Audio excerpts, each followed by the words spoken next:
Assalamualaikum warahmatullahi wabarakatuh.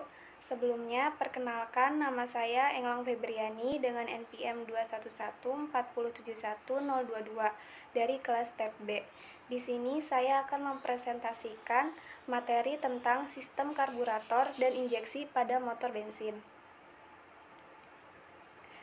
Topik yang dibahas yaitu pengertian dan fungsi karburator, komponen karburator, cara kerja karburator, pengertian sistem injeksi bensin, komponen sistem injeksi, cara kerja sistem injeksi, kelebihan dan kekurangan sistem karburator dan sistem injeksi, perbedaan sistem karburator dan sistem injeksi.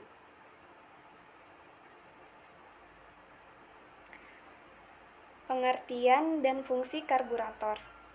Karburator merupakan salah satu bagian di dalam mesin kendaraan bermotor seperti pada motor ataupun mobil. Dapat dikatakan bahwa kinerja karburator pada mobil diibaratkan sebagai amunisi kendaraan. Tanpa adanya karburator pada kendaraan, maka kendaraan tidak dapat bekerja sebagaimana fungsinya. Oleh karena itu, sebaiknya komponen karburator selalu terawat dengan baik agar bekerja sebagaimana fungsinya. Karburator adalah komponen yang terdapat pada mesin bensin, yaitu sebuah alat yang mencampurkan udara dan bahan bakar dengan perbandingan tertentu, mengalirkannya ke dalam silinder sesuai dengan kebutuhan mesin. Komponen ini memiliki tugas dalam sistem penggelabutan atau pemasukan bahan bakar ke dalam silinder. Karburator adalah komponen yang berfungsi melakukan karburasi bensin ke dalam hembusan udara yang akan masuk ke dalam ruang bakar. Artinya, karburator ini tidak sembarang mencampurkan bensin ke dalam sejumlah udara secara homogen. Tujuan proses karburasi ini adalah supaya molekul bensin bisa tersebar secara merata pada udara yang terhembus dalam intake manifold.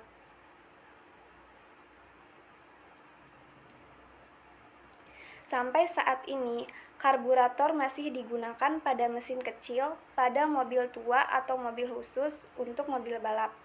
Karburator umum juga digunakan pada mobil yang berbahan bakar bensin hingga pada akhir 1980-an. Setelah banyak penggunaan kontrol elektronik pada mobil, penggunaan karburator digantikan dengan sistem injeksi bahan bakar. Hal ini dikarenakan sistem injeksi lebih mudah terintegrasi dengan sistem lainnya yang dapat mengefisiensi penggunaan bahan bakar. Selanjutnya ada komponen karburator. Pada dasarnya, komponen karburator motor ataupun mobil memiliki komponen-komponen dengan fungsinya yang sama, namun bentuknya saja yang berbeda. Nah, berikut ini penjelasan mengenai beberapa komponen karburator mobil dengan fungsinya. Yang pertama, ada ruang bakar. Komponen karburator mobil yang pertama adalah ruang bakar.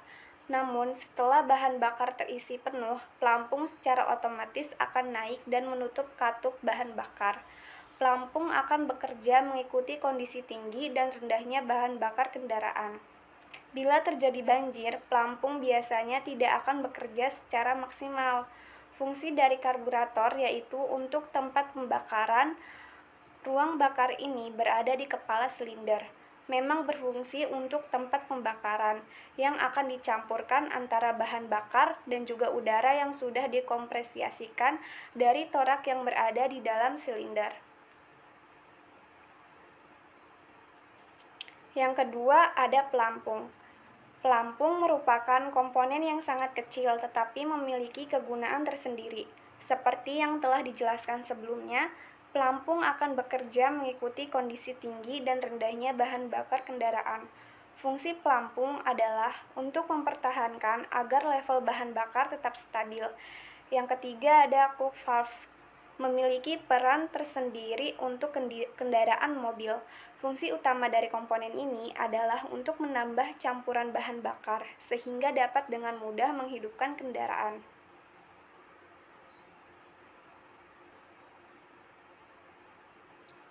Yang keempat ada throttle valve. Komponen ini juga sering disebut dengan piston valve. Komponen ini memiliki fungsi untuk mengatur besar dan kecilnya campuran udara yang masuk ke dalam ruang bakar. Komponen ini bekerja secara beriringan dengan jarum skep atau main jet. Apabila throttle valve terbuka, maka jarum skep akan ikut terbuka. Dapat dikatakan jika piston valve dan jarum skep merupakan sebuah kesatuan. Yang kelima, ada main jet. Main jet atau yang dikenal dengan jarum skep adalah komponen yang berfungsi untuk mengatur besar kecil bahan bakar kendaraan yang akan dicampurkan dengan udara bersih. Bentuk jarum jet ini mengerucut ke bawah semakin lancip sehingga apabila gas ditarik maka akan mengangkat jarum jet dan akibatnya adalah campuran bahan bakar dan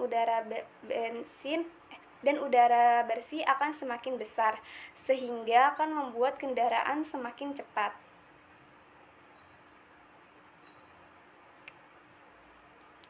Yang keenam ada jet needle, berupa jarum pengabut yang memiliki fungsi untuk mengontrol jumlah aliran bahan bakar kendaraan dan udara melalui bentuk ketituran jet needle atau jarum pengabut. Komponen ini biasanya berada pada karburator tipe variabel Venturi dan kecepatan konstan. Yang ketujuh ada slow jet. Slow jet. Komponen karburator ini berfungsi untuk mensuplai antara bahan bakar kendaraan dan udara bersih pada saat kendaraan dalam kondisi idle. Ketika kendaraan pada kondisi ini, maka Anda tinggal membersihkan karburator terutama pada bagian slow jetnya dan kemudian setting kembali jarum skepnya. Slow jet berbentuk seperti lubang kecil yang letaknya berada di bagian depan karburator.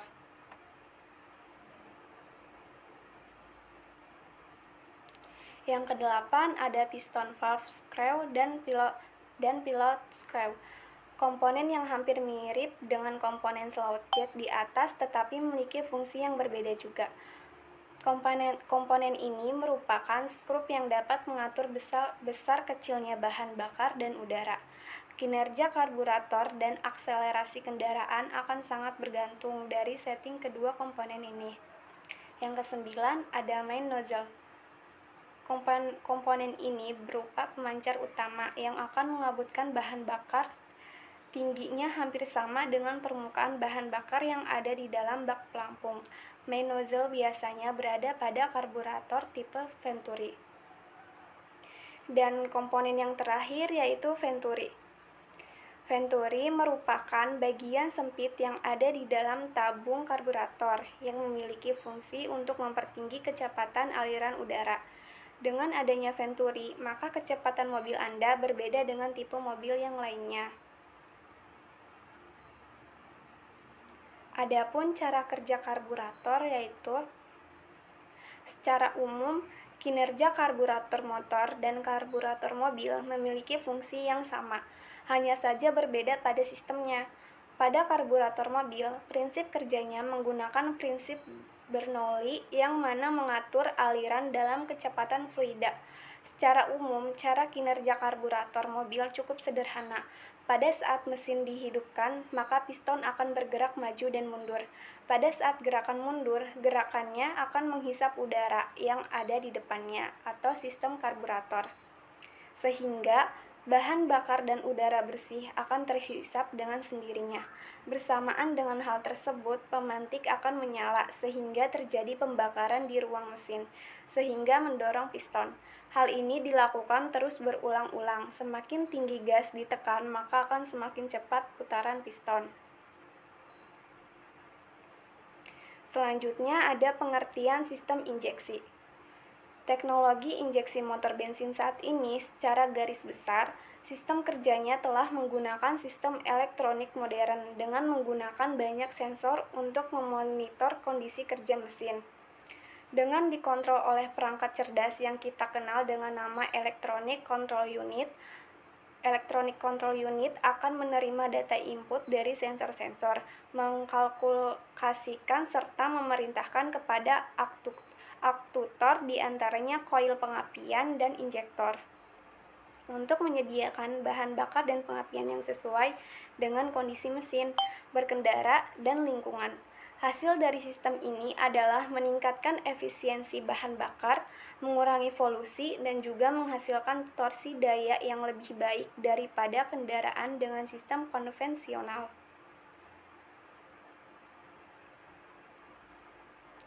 Sistem injeksi merupakan teknologi yang bekerja untuk menyempurnakan proses penyaluran bahan bakar ke ruang bakar, di mana bahan bakar akan disemprotkan ke ruang bakar dalam bentuk kabut, dengan perbandingan yang telah ditentukan sebelumnya, mengikuti seberapa banyak udara yang masuk ke ruang bakar. Dengan demikian, campuran udara dan bahan bakar akan menjadi efisien dan maksimal. Dengan adanya sistem injeksi, maka proses kerja motor bakar menjadi lebih stabil dan maksimal. Bahan bakar menjadi lebih bisa dikontrol, lebih hemat, tetapi tidak mengurangi kinerja dari motor bakar. Selanjutnya ada komponen sistem injeksi.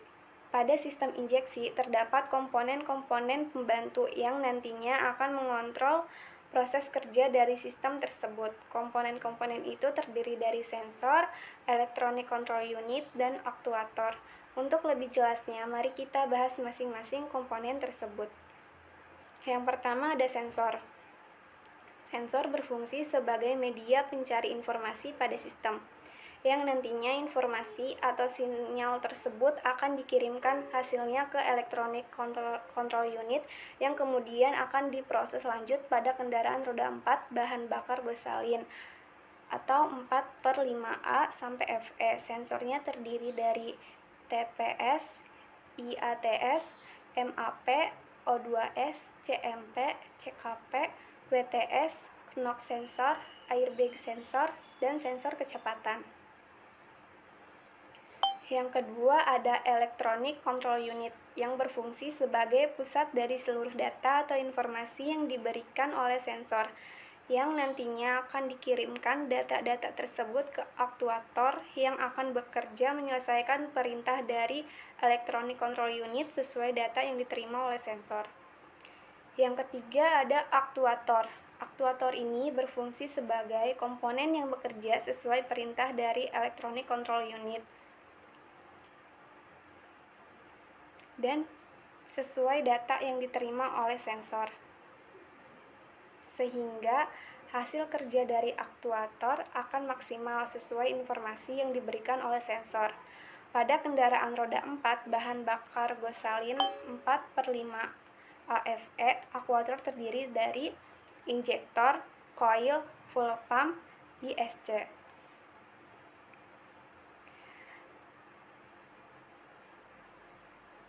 Cara kerja sistem injeksi. Pada dasarnya, prinsip kerja sistem injeksi adalah mengontrol aliran bahan bakar secara elektronik, mulai dari tangki hingga masuk ke ruang bakar. Aliran bahan bakar ini diproses dalam bentuk kabut dengan volume sesuai permintaan mesin, sehingga teknologi ini lebih irit dari teknologi penggabut bahan bakar karburator. Selanjutnya, ada kelebihan dan kekurangan sistem karburator. Kelebihannya yaitu harga lebih murah dibandingkan dengan sistem injeksi. Jumlah komponen lebih sedikit dan tidak kompleks. Dalam perawatan lebih mudah dan sederhana. Mudah apabila dilakukan pembersihan atau servis. Sedangkan kekurangannya yaitu dalam penyetelan A/F ratio dilakukan manual dan hanya bisa sekali. Membutuhkan penyetelan yang tepat untuk semua kondisi, tetapi tidak dapat mengatasi setiap kondisi yang dapat berbeda-beda. Perlu adanya alat atau komponen tambahan agar kerja karburator dapat menyesuaikan kondisi, seperti pompa akselerasi, coasting and reserve, dan lain-lain. Penggunaan bahan bakar yang kurang efisien sehingga akan cenderung boros pada beberapa motor yang menggunakan karburator. Selanjutnya, ada kelebihan dan kekurangan sistem injeksi. Kelebihan sistem injeksi yaitu dapat mengatur A/F ratio berdasarkan kebutuhan dari mesin dan kondisi cuaca. Dapat mengatur A/F berdasarkan kadar emisi yang diwajibkan sehingga emisi lebih baik. Ketika temperatur dan tekanan udara berubah, maka sistem dapat menyesuaikannya. Injektor menyuplai bahan bakar ke mesin berdasarkan kebutuhan mesin, sehingga penggunaan bahan bakar dapat lebih efisien sehingga menjadi lebih irit. Lalu kekurangan dari sistem injeksi ini yaitu harga lebih mahal dibandingkan dengan sistem karburator, karena lebih banyak terdapat komponen elektronik. Jumlah komponen yang lebih banyak dan kompleks dalam perawatan harus menggunakan alat khusus dan teknik tertentu. Selanjutnya ada perbedaan sistem karburator dan sistem injeksi. Karburator dan sistem injeksi memiliki fungsi yang sama, yaitu menyediakan campuran udara dan bahan bakar dengan rasio yang sesuai. Namun, keduanya juga memiliki perbedaan dan keunggulan masing-masing. Berikut perbedaannya yaitu sistem karburator. Karburator menggunakan sistem yang masih konvensional atau mekanik dan memanfaatkan tekanan rendah atau vakum yang dihasilkan piston pada langkah hisap. Sesuai dengan prinsipnya, udara mengalir dari tekanan tinggi atau intake ke tekanan rendah atau ruang bakar. Semakin cepat gerakan piston, maka semakin cepat pula aliran udara di dalam venturi karburator, sehingga tekanan udara di venturi menurun dan bahan bakar akan semakin mudah bergerak ke venturi. Bahan bakar tersebut kemudian langsung disambar oleh udara yang mengalir dan terjadilah proses pengkabutan. Dalam hal ini, volume suplai bahan bakar diatur oleh banyaknya jumlah udara yang mengalir. Jumlah udara yang mengalir juga diatur oleh katup throttle yang dioperasikan oleh kekuatan gas. Sistem injeksi. Sistem injeksi bahan bakar yang dicampurkan dengan udara pada injektor diatur oleh electronic control unit. Bahan bakar yang akan disemprotkan diatur oleh electronic control unit dengan mempertimbangkan berbagai input sensor. Sensor-sensor tersebut yaitu sensor throttle, sensor tekanan udara manifold, sensor temperatur, sensor oksigen, dan lain-lain. Misalkan sensor throttle mendeteksi bukaan gas yang besar, maka electronic control unit akan memerintahkan injektor untuk menyemprotkan bahan bakar lebih banyak.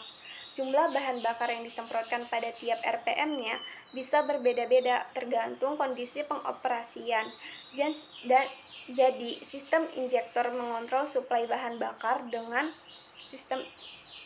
bahan bisa berbeda-beda tergantung kondisi pengoperasiannya. Jadi, sistem injektor mengontrol suplai bahan bakar dengan lebih teliti karena electronic control unit telah diprogram untuk melakukan penyesuaian sesuai dengan berbagai macam kondisi. Itu saja yang dapat saya sampaikan. Kurang lebihnya mohon maaf. Wassalamualaikum warahmatullahi wabarakatuh.